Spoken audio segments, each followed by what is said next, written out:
Hi. So I just want to talk a little bit about maceration today.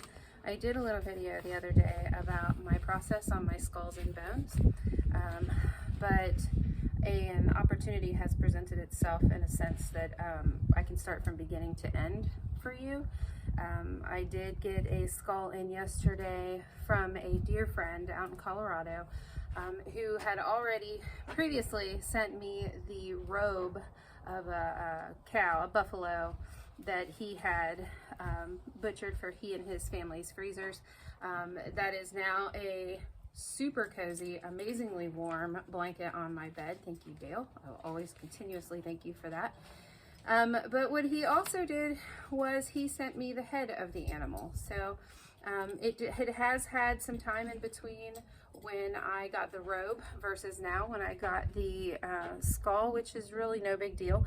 He did do, he did it right, you know, he allowed it to stay outside and just let Mother Nature do what she's going to do to it. But it did leave me with quite a bit of meat and stuff on it still. So it's a pretty good example without getting too gory. So typically what I do is if I get heads that still have the meat, the matter, the eyes, the brain, all that good stuff in it, which if you know how I source, that doesn't happen very often. It only happens on occasion, and the reason why is because how I source is so much different than most folks.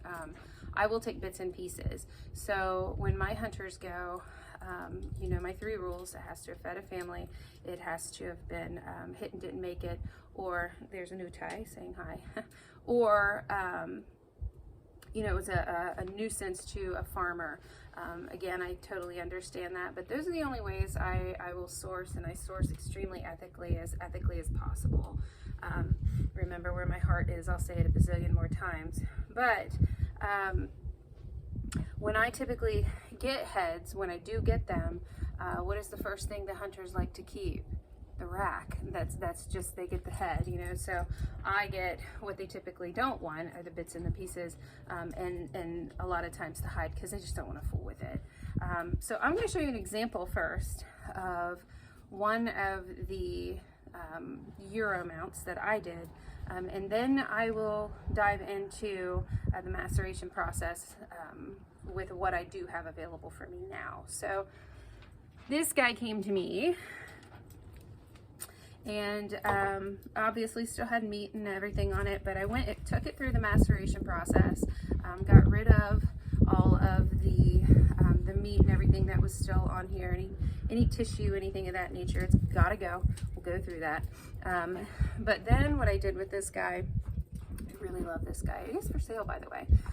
A lot of the skulls, though, just so I can kind of plug this in there, if you've gone to my website, my Etsy shop, I do not put skulls on my shop, so there are a lot of things lacking in the shop in that respect, and I only do that because some pieces are just too fragile to ship, and I won't do it just because of fear of things breaking in the process, that and the fact that it's super expensive to ship these guys. But anyway, so this guy took all the way through the process, and then a couple of things that I did. Obviously I walnut dyed him. So fortunate enough to have a nice walnut tree where I lived at the time, the old cabin, and she dropped a lot of walnuts, so we put them to use. We ate some of them, but most of them I used for dyes. And the easiest way to do that, that I have found and that I use, now again, everybody does everything differently, so you know, you'll see quite a few different methods. I'm just telling you what works for me, and that goes with anything that I show you, anything that I share with you. Everybody's got a different way of doing things. This is just what works for me. So the dyeing process, I got a 5-gallon bucket. I took maybe 20 or 30 good had just fallen. You don't want the old ones. The good had just fallen off the tree walnuts, and I just stomped them until you get a good crack in them and they expose that beautiful walnut color. Toss them all in the bucket, fill it with water, toss your skull in. This was the result of a 12-hour soak. So they all eat up that dye differently in the bits here as far as the bone is concerned. But oh, I love this piece. And then when it was done, I did spray it so it will keep. And then I also, all my antlers, I use shea butter on my antlers, and I just kind of massage that into every bit of the antlers. It just kind of gives it a shinier, smoother feel. It just looks finished to me. So this is an example of one of my maceration projects that I started and then died, and this guy is definitely for sale. He currently resides in my dining room, but he is for sale. But that guy is my one of my examples. I do have some that I left that I didn't dye. But man, that rich color is so pretty. So what we have to work with today. Now remember, when you have these, when you're macerating, it doesn't have to be perfect. You don't have to get all, you don't have to flesh out and cut off all the meat. As long as you get all the fur and the bulk of it out, you don't even have to pull out the tongue or the brain or anything like that. Eyeballs, they can all stay. They're all going to macerate out. So it kind of is an easier job as far as I'm concerned when it comes to doing these skulls, because again, maceration takes time. So all in all, one deer skull size-ish will probably take close to a month to do. So this isn't the quickest process. We talked the other day about different processes. You can refer back to that if you want other ideas. But as far as maceration is concerned, this is what I find to be the easiest way, because I'm on the road when I do shows, and I'm gone, for a weekend here, a weekend there. Before I know it, it's a month and a half before, I'm back solidly and I can check on it again. It's done. So, I do have friends that'll come over and change the water out for me, because there's a method to the madness. But essentially, it's the easiest process because it literally just requires water until the end when you're ready to clean it up, degrease it, and then shine it up and brighten and whiten it. But again, it doesn't have to be perfect. That's again why I like this method so much. But you do want to try to get as much of the fur and everything off. There's a method to that. We're not going to cover that today though. So this is what we have. There's still meat and matter and all kinds of gitchy stuff all up in there, even still some fur. But this will be a good faster example when it comes to maceration. So you're just literally setting this guy in here. You want to make sure he's completely exposed, submerged rather, and then I'm going to show you here. The bottom jaw is going to be a bit more fun to deal with, because there's still tissue, meat and tissue on here. It's kind of like jerky, but at this point. But when this is finished, all of this tissue will be gone. All this meat and tissue will be gone. So this will actually be two pieces. And no worries, you will lose teeth, mostly incisors. But you will lose some teeth through this process. Not a big deal. Pick them out and re-glue them in. That's just part of the end process anyway. But we'll make sure this guy is tucked in here.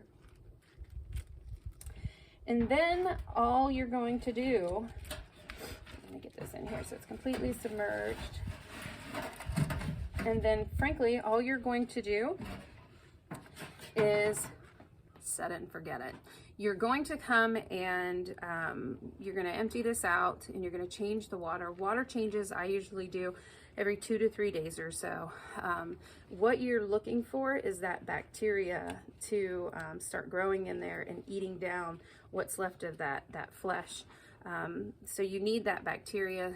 Some folks will either, and I do too, but some folks will plastic bags, wrap this whole thing in a plastic bag. So you want to do this in a warmer temperature. So you're trying to get that bacteria alive, and so it can, start eating away at this and get all that meat and stuff off of there.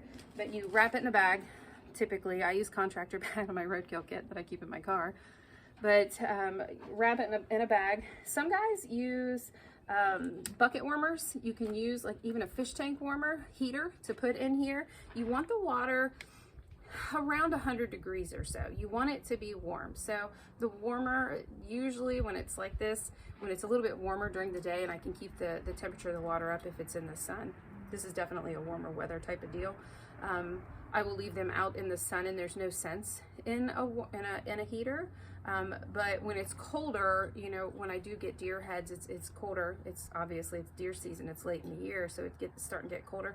So you'll want to use one of those little heaters. But you can regulate, and as long as your temperature is somewhere between like 80 and maybe 110 degrees, it'll start to work its magic, and it'll start to eat that meat and tissue and all that off of there. But close it all up together. Also, the bag keeps the funk at bay. So the bag helps regulate temperature as far as I'm concerned. I use black bags out in the sun on colder days, and then just check the temp every once in a while to make sure that it falls in that safe range. But the bag is a lifesaver in a sense that, you know, I have so many things around here. I've got hides blowing in the breeze. I've got heads hanging from trees. Thank God I live on all this acreage, man, because I just don't know how people do this in neighborhoods or subdivisions, but I'm up here all by myself on the mountain, so it doesn't bother me as much. But the bag is salvation if you have neighbors, and, you know, let's face it, not everybody wants to smell this. Just because I have no problem with it doesn't mean everybody else wants to smell it. So I will check back in with you at some point as far as this guy is concerned when we get closer to that finished product. Because then the next phase is going to be degreasing. So once I've got him sufficiently, you know, all the meat, everything completely macerated to my liking, and it doesn't appear that there's any more meat left there, we're going to degrease. Now, degreasing simply consists of old school Dawn. I love Dawn for so many reasons. It's like it's the best degreaser. Some animals too, some skulls are a bit more greasy than others. So a whitetail, it may only take a week or so. Something larger, like and fattier, like hogs. And I have a hog. You've probably seen it on the video, but I call him War Boar. But he did come to me. He's a Tennessee wild boar, and I did that one. And that guy took forever because I did the maceration method. But hogs are so fatty, so much fattier than, say, a deer, that leaner animals, that it took forever. So again, this is not the fastest process, not by any stretch, but it's definitely my favorite because, you know, again, I've said it, but I'll say it again, it's almost a set it and forget it type of deal. And I can go make my jewelry, I can go make my bags, I can work on my hides, I can walk away from it, and I'm free and clear for a few days other than the water changes. So after your water changes, usually it's going to take a couple of weeks to get to the point. Usually a couple of weeks is just about right when all this meat starts to fall off and you're looking like, all right, man, I think I got the bulkiest of the bits done. They're gone. They're easy to pull out of there, and all the smushy stuff is gone. The tissue is gone. Then you can move on to degreasing. So degreasing is nothing more than the same bucket and soap and water, and usually I'll just mix it up really well and let that sit for a few days. Grease in bone kind of looks like it's an orangish yellowy color.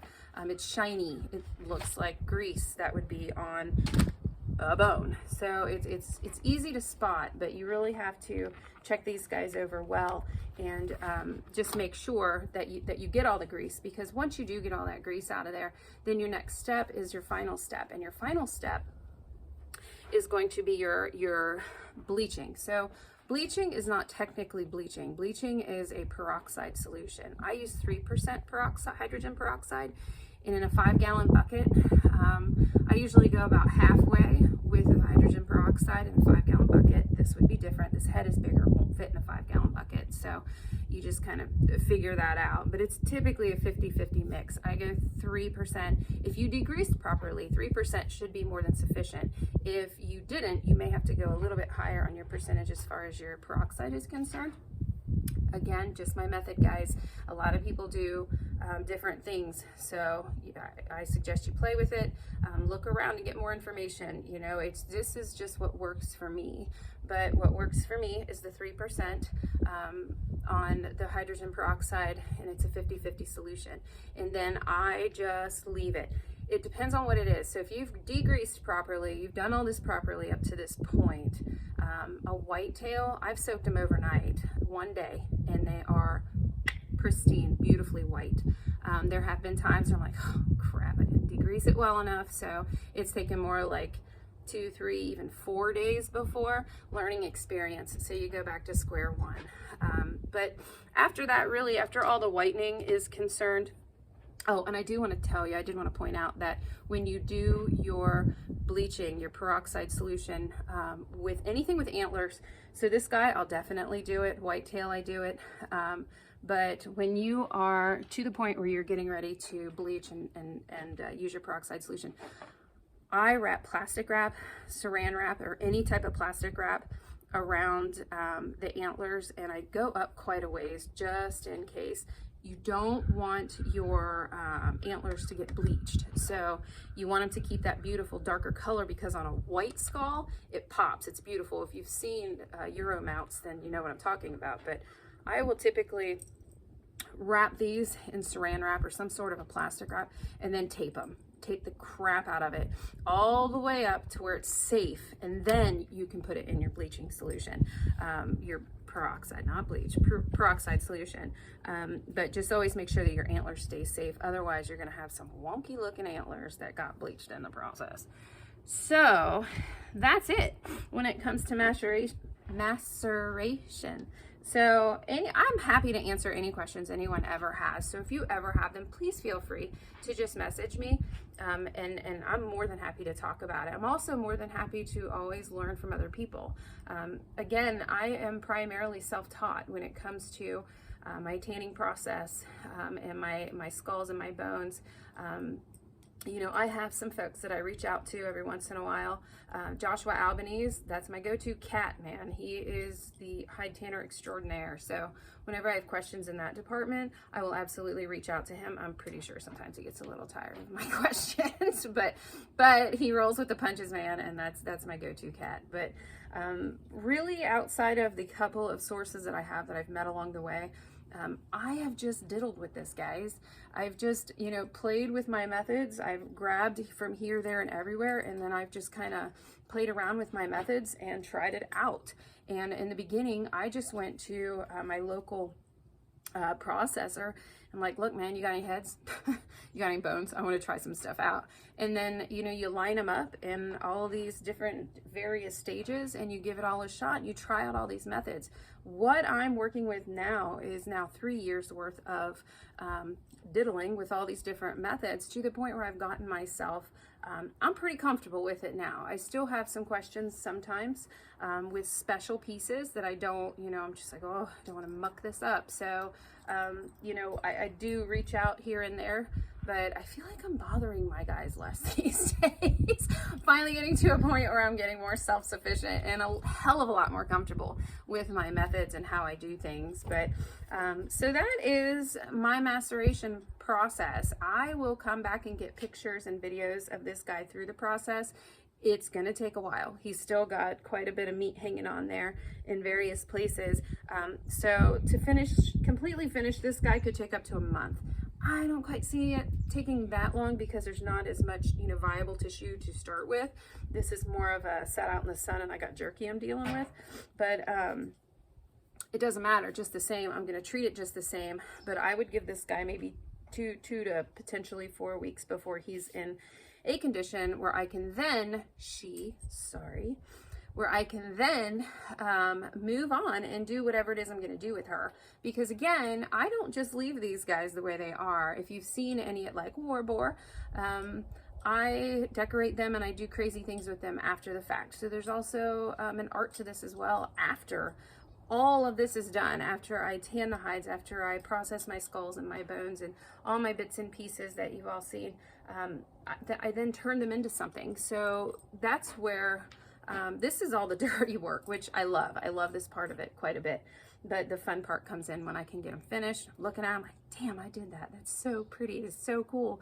But then I can move on to whatever it is I'm going to do with this guy. And also, I am always open to any ideas. So if anybody has any ideas on how they'd like to see me do this skull or any other skull that I'm doing, whether it be, you know, like the clockwork one that I have, or the steampunk one that I have, or crystallizing. I'm going to go over that in a future video. I'm going to show you how I crystallize bones and skulls, and then because I grow the crystals myself on these skulls and these bones. That's another thing I won't ship. It has to be done in person. I will always meet people within reason. Remember, I'm in North Central Tennessee, so I'm not going to drive to Maryland to get you to sell you a skull. However, I do shows all over Ohio, Indiana, Kentucky, now Tennessee, potentially Georgia coming up here soon. We'll see. But I've got my digs in everywhere, so I'm more than happy to meet people. I also have other friends that travel to Renaissance fairs and shows out west and out east. So I've got hunters, I've got friends, I've got people everywhere that are constantly looking out for me when it comes to bringing me my bits and my pieces, or sending out my bits and my pieces. So if anybody has any ideas, I'm more than happy to bring that to fruition. I did do something the first year that I started the business. I did do a deal with everyone where if you gave me an idea and I really liked it, like, oh my God, we can pull that off, we can really do that, and it's unique because I don't do typical pieces. I just don't. I don't want to fall into the type of things that everybody and their brother sells. So my things are unique. My pieces are unique to me. If someone presents me an idea and we can bring it to fruition together, now we can video chat, we can do whatever it takes to make sure that this comes to, this happens and we bring it to fruition together. Remember, I have everything that I need out in my workshop, my studio, to try, and I'm willing to go do whatever it takes, buy the pieces or whatever. Shoot me an idea, let's talk about it. If I like it, if I can make it happen, and it sells, I will give you 10% of the sale price. So something to think about. I did that early on. I did that for about 6 months and it went really, really, really well. I had ideas coming out of the woodwork, but I like to incorporate people. I like to, I can't do this without people that like it. I can't do this without people that want these pieces. So I need you. So if that's something that you are interested in, please feel free to hit me up once this guy is done.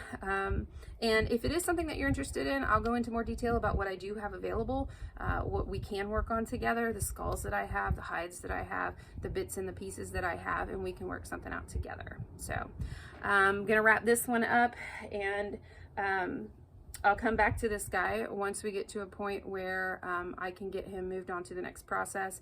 Remember what I said about messaging me and letting me know about things that you're thinking about too.